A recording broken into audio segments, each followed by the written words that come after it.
कोरेगाव भीमा हिंसाचार प्रकरणी गुन्हा दाखल असलेल्या मिलिंद एकबोटेंना आणखी एक दिलासा मिळालाय।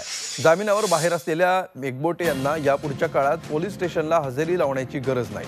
त्याचप्रमाणे जाहीर कार्यक्रम आणि माध्यमांशी बोलण्याबाबत घालण्यात आलेले निर्बंध देखील मागे घेण्यात आले। पुणे सत्र न्यायालयाने हे आदेश दिलेत। मिलिंद एकबोटे जवळजवळ 3 महिने तुरुंगात होते। काही अटींवर त्यांना जामीन मंजूर झाला होता। त्या अटी आता न्यायालयाने रद्द केल्यात।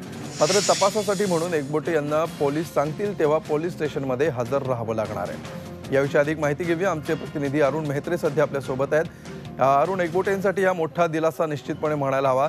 काय नेमकं म्हटलंय न्यायालयाने?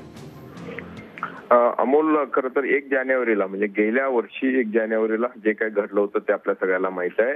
कोरेगाव भीमा परिसरामध्ये दंगल उसळली होती आणि त्या प्रकरणी मिलिंद एकबोटेंवरती गुन्हा दाखल झाला होता। मिलिंद एकबोटे समस्त हिंदू आघाडीचे प्रमुख आहेत।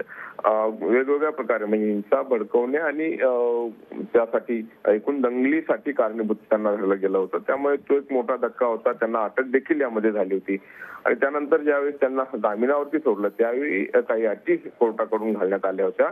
त्यामध्ये खास करून कुठल्याच प्रकारे जाहीर कार्यक्रमात हजेरी लावायची नाही, भाषण करायचे नाही, माध्यमांशी बोलायचे नाही असं न्यायालयाने म्हटलं होतं। मात्र आता ती अट मागे घेण्यात आली आहे आणि त्याशिवाय शिक्रापूर पोलीस स्टेशनमध्ये प्रत्येक सोमवारी हजेरी लावायची असं देखील त्यांना सांगण्यात आलं होतं। त्यानुसार ते हजेरी लावत होते।